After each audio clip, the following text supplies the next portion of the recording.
Mr. Wilson. Nice to meet you again in Baku, in Azerbaijan. And I want to express my gratitude for joining us today.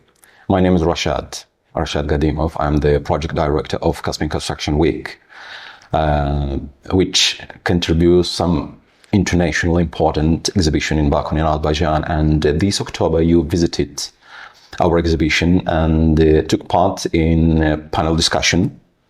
Okay, yes, and you visited one of our key events, the 5th Rebuild Karabakh exhibition, which is dedicated to the reconstruction of Karabakh region of liberated territories. And as part of the exhibition, as I said, you participated in a panel discussion where you shared your insights on the topics under discussion, and more recently your book, The Revival of Karabakh, the Story of Azerbaijan's Renaissance. Yes, was officially presented, and both the organizers and the exhibitors, they are very pleased that they were able to contribute, to the publication of this book. So, what inspired you to write this book? And actually, would you describe the path you took in developing, this work from the first idea to its completion? Okay. I first visited Azerbaijan about 12, 13 years ago, and my first project here was the biography of the president.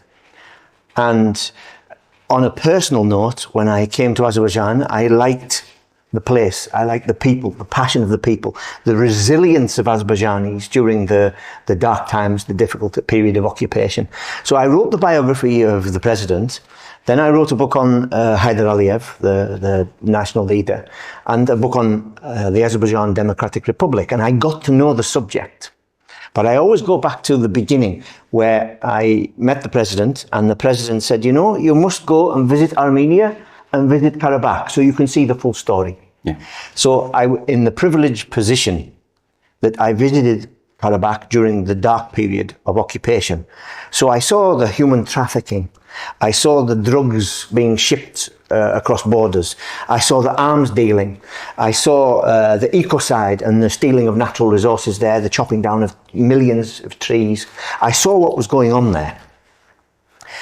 And from that perspective of having written those 2 or 3 books, over a period of time become very well acquainted with Azerbaijan, when it came to the liberation, I felt I was in a good position to tell the story historically, from the Turkmenchai treaty, all the way through history.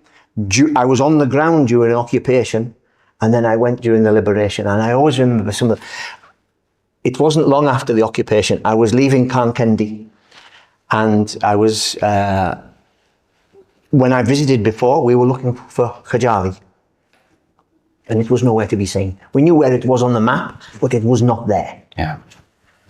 And we were going along this road out of Kankendi, and suddenly there was a road sign, Khajali. And I said, stop the car, stop the car. And I stopped the car, and I got out, and I walked on this holy ground, if you like, this Azerbaijani 9/11. Yeah. This is what it means to your country. And it was a moment of love, I guess you could say, from my side, that I got to walk on those important areas. And I saw Azerbaijan Karabakh during occupation, and then just after liberation, and I've been back more recently to see the situation today. And it's a very inspiring story, but I would always go to the people we met for the book when I got permission to do the book. So we met ministers and we met the presidential representatives, but also we met the ordinary people, the IDPs, the martyr families, the people who'd suffered from the landmine injuries. And the Azeris, as I mentioned, when I first came here 10, 12 years ago, are an inspiring people. So I've been to, let's say, Somalia during the Troubles. I've been to Sri Lanka during the Troubles. I've been to Bosnia just after the Troubles. And from my Western perspective, when something goes wrong, Western people sit there and they wait for the government to give them things. Yeah. not the Azerbaijanis. The Azerbaijanis stand up and get on with rebuilding their lives. And that's what I found really inspiring in the book, to be able to talk about these individuals who show such resilience. So the book is academic. There's 650 endnotes. There are documents in there which have never been published before. It is academic, and it talks about from the beginning to the future of Karabakh. But also it is full of this colour and verve, and it talks about, I guess you can say, why the Azerbaijanis are special. And it's something I've done from my heart, and with great passion and affection, and I hope that comes through when people get to read the book. And one other thing I would mention, the book has an AI component. There is an AI assistant called Zafar. It also, every interview we did, we filmed it, and on the back end of the book, using QR codes, essentially there is a Netflix of Karabakh, and everybody's memories of the IDPs, the martyr families, but also the ministers and the people who are on the ground doing these amazing bits of work in Karabakh now. And the book is unique, not in Azerbaijan, not in the region. The book is unique in the world. There is no such book like this.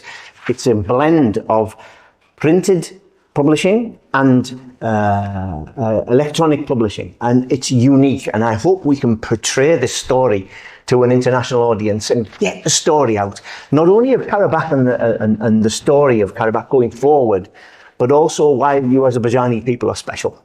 Oh.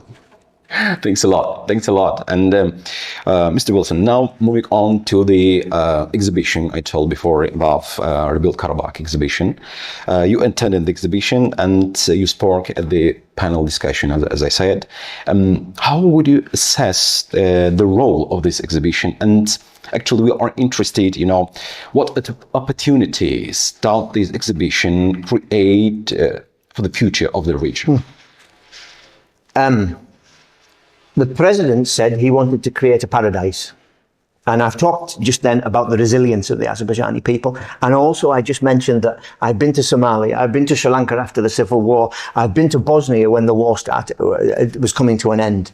And what we've seen emerging here in Azerbaijan is a template, how the world should approach post-disaster reconstruction. The exhibition itself, I walked the halls 2 or 3 days. I walked up and down and talked to people and saw what the exhibitors from all over the world. And I think what you're doing is sparking that beginning of the international community learning what it is to rebuild after one of these disasters.